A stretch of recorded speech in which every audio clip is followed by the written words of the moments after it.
Hello, dear friends. What a blessing to be with you today. Welcome to another program where we discuss one of the articles from the issues of the Spiritist magazine. As you know, we are here every week reminding ourselves of the blessings of the Spiritist doctrine and all of its greatness. As we are going to talk about the article titled Greatness by Emmanuel through the mediumship of Francisco Cândido Xavier. And here we have an opportunity to know of the resources and, most importantly, to use the resources. I'm going to remind you that you can visit the website spiritistmagazine.org. And if you go to the spiritistmagazine.org, you'll be able to download the free app, download the PDF version of the Spiritist magazine, which I'm going to show you soon. And also, you can, if you feel so inclined, you can order the physical copy of the Spiritist magazine. And if you order the physical copy of the Spiritist magazine, what you're going to have is an opportunity to have these teachings at your home. Maybe you can leave it lying around when you feel the need for some consolation and for some words of wisdom. You can open a magazine and you're definitely going to find something that is going to work for you in your life. So here we have, for example, this morning I opened this one. It's called Love, Work, Wait, and Forgive. This is the most recent issue of the Spiritist magazine, issue 54. The Spiritist magazine is published every 3 months. We have every 3 months, so the next one comes in October. And I have to tell you, this is the great work of a team that is led by the editor-in-chief, Vanessa Anceloni, guided by the superior spirits, and all of us are volunteers. We work free of charge, not only from those who write and translate, from those who are preparing all the graphics of the magazine. It's beautiful. It's very well done. It's up to you and I to find the time to use it. Today's article is titled Greatness, and is an article by the Spirit Emmanuel through the mediumship of Francisco Cândido Xavier. So what you're going to see now on the screen is what the article would look like if you were to download the PDF version of the magazine. The cover of this magazine is all about we are all immigrants. It's about our journey through the different lifetimes, our journey through different experiences. And it's very easy to navigate. You can just, there's always going to be an article from the book Spiritist Conduct by the Spirit André Luiz through the mediumship of Valdo Vieira. For example, this one is Spiritist Conducts regarding the homeland. And you have many other wonderful programs or wonderful articles that will most certainly help you in this journey, in this lifetime. We've previously talked about this one, In the Air. If you look at the playlist, you'll find this one. If you would scroll down to, there's always also an article from the book Good News by the Spirit Humberto de Campos or Brother X. We also have talked before about this article, Blessed Spiritism. And today, we're going to be talking about greatness.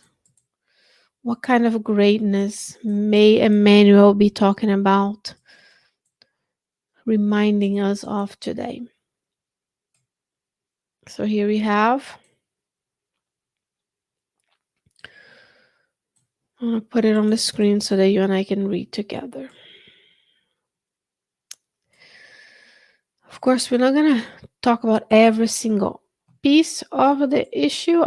My goal is to get you interested, is to get you to think about using the magazine as a resource We want you to take this home, take it to your family members and friends. Let me see if this one has. Most Spiritist magazine issues have articles for children as well, all ages, and those teachings are timeless. Unlike most magazines on the earth that are really timely and they don't age well, this magazine has timeless teachings for our immortal soul. So if you have children as well, you can read and can have this cartoon stories for them, and you can do it with your family members and friends. Now back to Emmanuel. So Emmanuel will tell us the more time advances in the paths of history, departing from the sublime figure, broader splendor signals his presence. And he's talking about our Lord Jesus. He was not a legislator, and his word placed the principles of mercy in the arms of justice. He was not an administrator, but established in charity the field of fraternal assistance in which the most favored can support the siblings in poverty. He was not a writer, but he inspired and still inspires the most beautiful pages of humanity. Let's look at these 3 paragraphs. Christ was not in charge. He was not a politician. He was not a judge. He was not even one of the prominent rabbis of the time of his people. Yet he preached with his words and actions mercy. He preached also established charity when we are providing fraternal assistance, when some of us who have more can support those in poverty. He didn't write anything, his disciples did. Yet, he is still inspiring the most beautiful pages of humanity, including the pages of the Spiritist magazine. Because the mentors of the magazine are guided by Christ, because we are all guided by Christ. Because Christ is at the helm is a different article from a different Spiritist magazine, but it's still true. So if you are a legislator in this life, if you are an administrator of any kind, from your household to a country, or if you're writing, what kind of impression are you living for those around you? So if you are an administrator, a judge, you work as a clerk, are you allowing the principles of mercy to be embedded in your daily activities? If you are an administrator, he's saying here, Jesus was not an administrator, but established in charity the field of fraternal assistance. And that's a call for all administrators. If you're administering your household, your workplace, if you're a politician in power, if you're leading in an agency, governmental agency or non-governmental agency, are you putting the principles of charity in the field of assistance? And then much we need to do when we are given the opportunity to use our talents, our abilities, our knowledge to co-create with Christ in our everyday lives. We need to look for opportunities where we are doing what Christ would have done. So if we are a legislator where we're not merciful while applying the laws of justice of the planet at the time, because the laws are just as we morally evolve on the earth, I have to rethink why I am a legislator, the responsibility that it is putting the lives of others at your hand. If you are an administrator in the sense of you're in charge of a large group of people, and we're not putting charity in front of our own personal principles, a lot will be asked of us. if you are put in charge of a group of people, a city, a state, or a country, your responsibility is greater. We cannot be just looking out for our own interests. He's saying here, he was not a writer, but he inspired and still inspired the most beautiful pages of humanity. You and I may not be writers, as you are not typing in, publishing books, or maybe you are, good for you. But a lot of us are writing and inspiring others or uninspiring others in our daily lives. When you write an email, when you write a message, when you share that less fortunate post on your social media page, when we point fingers and we criticize others, we are inspiring people. So, what kind of inspiration do you want to have? Do you want to leave? What kind of impression? You want to be the one, even though you're not a writer, as established by the definition of a writer, but you can still inspire folks. You can still share these teachings, for example, that we are having today, so others know of the Spiritist magazine. If a friend of yours is suffering, don't one up them. Don't go into, but when this happened to me, you can still inspire them. Say, hey, I live through the principles that Christ is my guide and model, and Christ still inspires everybody. Therefore, when I talk to that person, I can use the principles of mercy, charity. I can inspire them to maybe reach out to watch something better on TV, to stream something nicer, to read a better book.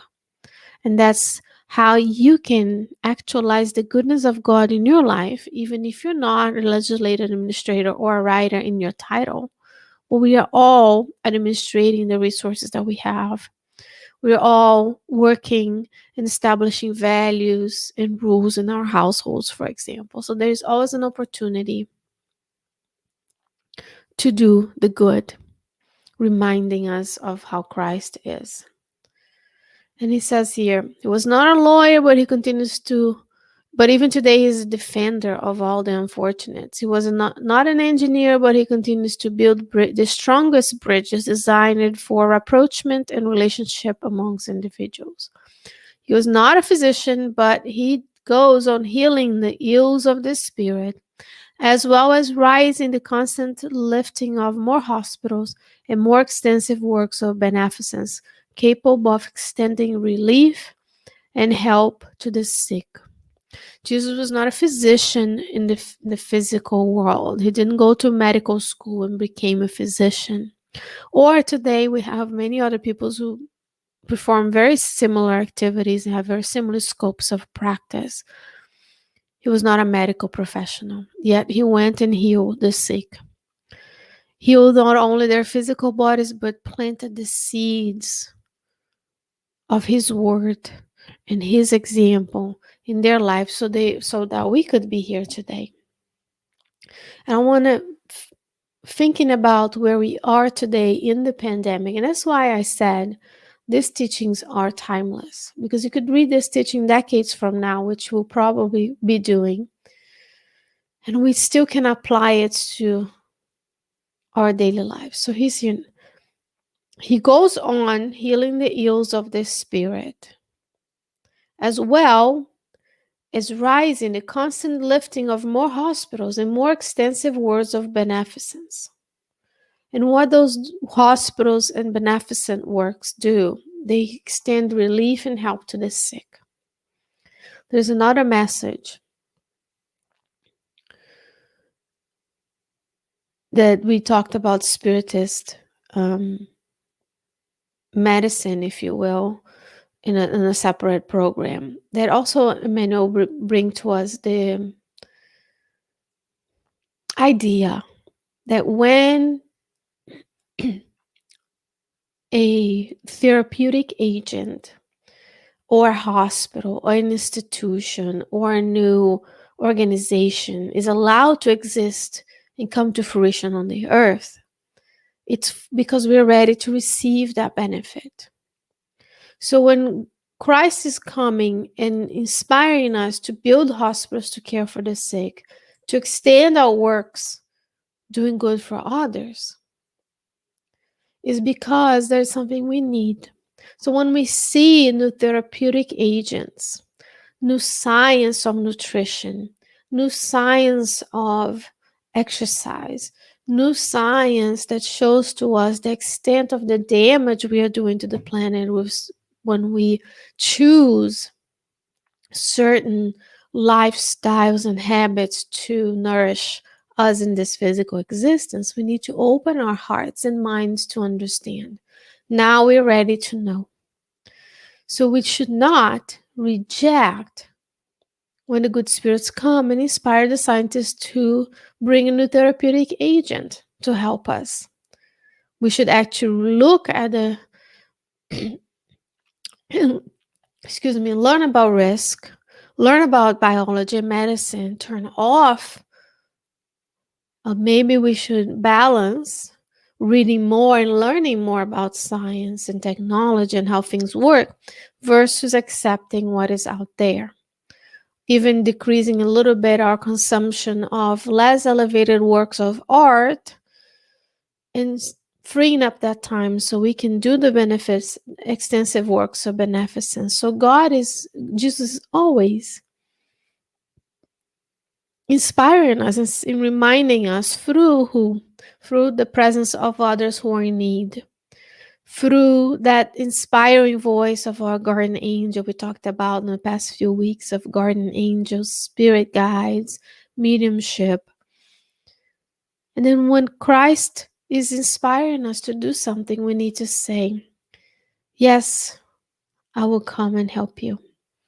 Even his disciples did that, right? His disciples started the Man of the Way and helped all the unfortunate around Jerusalem. And then later Paul went around and founded churches which were based not only on spreading the good news of the Christ that consoles the spirit, because ultimately it's about healing the ills of our spirits. Because the ills in our spirits, because our spirit mind commands the formation of paraspiritual body that then commands the actions of the physical body. So when we heal the ills in our spirit, in this case we are incarnated in our souls, then there will be less ills in the physical as well. So it's always important to balance, to do both, not balance, but do both. Charitable works of beneficence in the physical, building hospitals, extending relief to the homeless, to the shelters, the battered shelters, where people who suffer domestic violence, to man up the suicide hotlines, to reach out to others, to feed the hungry. But also we need to let people know that there is more than the physical. Because if they understand that there is more to this life than the current situation they are in, they're less likely to just see what we are seeing today. Hopefully in a few decades to come, we will not see as many diseases of despair as we are seeing today. We're going to come to grasp with our choices and not turn into addictive substances, legal or illegal, as in sugar, caffeine, pharmaceutical agents are legal, or illegal substances, and will not have those diseases of despair because our spirit is healed. Because when I know that I'm more than this physical, I can gain the strength or resilience to understand that everything shall pass. What else did he do? He taught the practice of love, renouncing the happiness of being loved, right? He was misunderstood and crucified alone, and most of his disciples ran. Even Simon Peter denied him. So are we denying Christ in our lives when we take care of the physical, take care of what's mine instead of take care of what's common to all? He preached the extinction of hatred, unconditionally apologizing to all of those who outraged his existence. So are we preaching the extinction of hatred? Go back to the Spirit's book, question 625, that the Spirits remind us that Christ is our guide and our model. When you guide someone, when you go and travel and get a guide, it's someone usually who knows the neighborhood and has been there. Then they can guide you towards what's right, to the right path. They can say, go to the street, turn here, turn there. So he's guiding us. And what is the destiny of our spirits? To become superior spirits. So Christ is guiding us towards that path. And today, for us on this planet, on the planet of trials and expiations, going through planetary transition, the path is extinction of hatred within my heart, silent. Maybe we're not out there hating, spilling hatred, speaking hatred, shooting others, hurting others in the physical realm, but we're thinking. We're hating in our minds. We're sharing the Facebook posts, or we're creating WhatsApp groups to gossip about others. So are we preaching the extinction of hatred? Most importantly, are we doing this hatred extinction in our lives? The invitation here is to self-examination. And that's why it's hard. I wish I could just be here spreading flowers on the path, but those are showers of healing light when you're here paying attention, mindfully examining. Do I hate anybody? Have I said anything in a way that is hateful to others? Could I have chosen a better word, a better time to bring something up? And this is important for the materialistic worldview we have. He said he did not have this or that possession in human material order, but he enriched the earth with hope and joy. And nowadays, many of us work so hard to have this or that possession, to show off how big our houses are, how nice our cars are, how wonderful the clothes we are, and how beautiful our Instagram pictures are. Yet we are not spreading hope and joy, because when we are sharing with others the fruits of our labor, there's nothing wrong with having things. Consumerism and materialism is the problem, but there's nothing wrong with aiming to work and have legitimate line of work where I have a house, I have a nice microphone, I have clothes, I'm proud of my books in the background.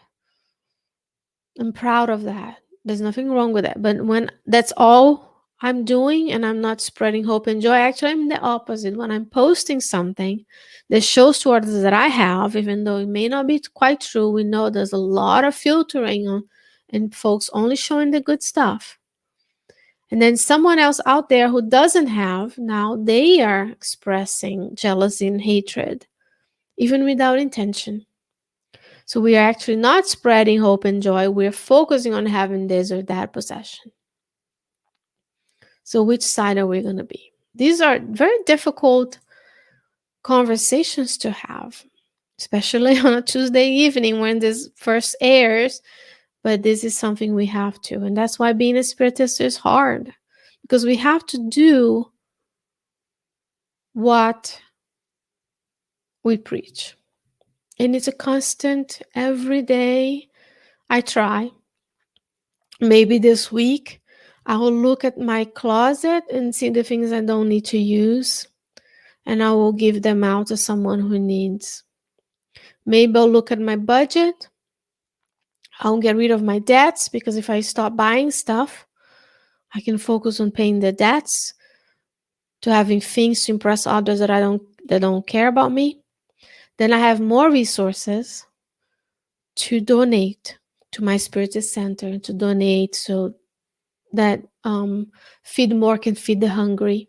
Here in Virginia, we have Feed More. In Richmond, we have a big Feed More facility that has fed many people during the pandemic. So we have to balance those things, right?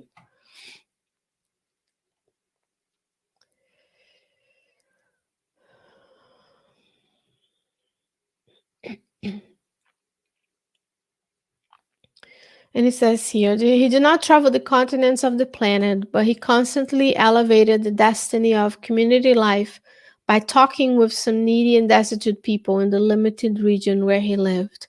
Maybe we are not allowed to travel. Maybe we don't have the resources to travel. But we can elevate the destiny of a community life by talking to people where we live, maybe we were called to be an administrator, and now we are in charge of an entire nation. And now look at the responsibility when you're making decisions for your city, when you're city council, when you're the PTA. You're making decisions for all of those folks. So you're co-creating together. So you're responsible for the consequences of your votes and your actions. But maybe we're not a mayor, a governor, or a president. But we can elevate our community life by talking to those in the regions where we live. Many people on the earth don't even know that we exist. They don't have the resources because they're still looking at those physical needs of food, clothing, shelter, and safety. Well, we can act within our community. How can I improve my community? Not in a tribal sense of the way that I'm only going to think about my community. So, but if we spend time improving the place where we are, maybe the need to travel and do things and impact something all across the world is not as impactful as if I helped the family next door who is desperate because they don't have food, because they're about to be evicted, so on and so forth. There's just a lot of things that we can do within the realm of our influence, within the circle of our influences. He says, although crucified in regards an evildoer nearly 20 centuries ago, when peoples tried to erase his teachings, civilization trembles at its foundation. This man who kept the wisdom and beauty of the angels with him is named Jesus Christ. His immense love is God's presence on earth. And his life is and will always be the light of the nations. So go out there, even if you don't have the formal title to be a lawyer, a judge, an administrator, a teacher, a physician. Go ahead, infuse mercy, charity, and goodwill in your actions in whatever the realm of your activities are. Go out and seed the seeds of the good news of Christ. Even without mentioning the name Christ, we are still able to impact the lives of one another. Dear friends, this article is from the book Hope and Light by several spirits through the blessed mediumship of Francisco Cândido Xavier. As always, we thank Emmanuel, the author of this book. We thank Chico Xavier for his dedication. We thank the good spirits and the mentors of the Spiritist magazine who bring to you and I the teachings we have today. And this book was translated by the SSVA, and you can find it on the Facebook and YouTube channels of Kardec Radio within its playlists. Therefore, dear friends, I wish you a wonderful evening where you're going to find, with the help of the good spirits, the place where you need to act, where your greatness and the greatness of Christ can shine within you as a co-creator with God in a lesser plane. You and I can actualize the goodness of Christ everywhere we go. Visit thespiritismagazine.org, like, share, subscribe. If this was a value to you, if you find that someone else needs to find a boost and nourish their souls that way. And I hope that I'll be here with you next week. But until then, stay well, stay safe, take care of someone else and yourself, and I'll see you next time.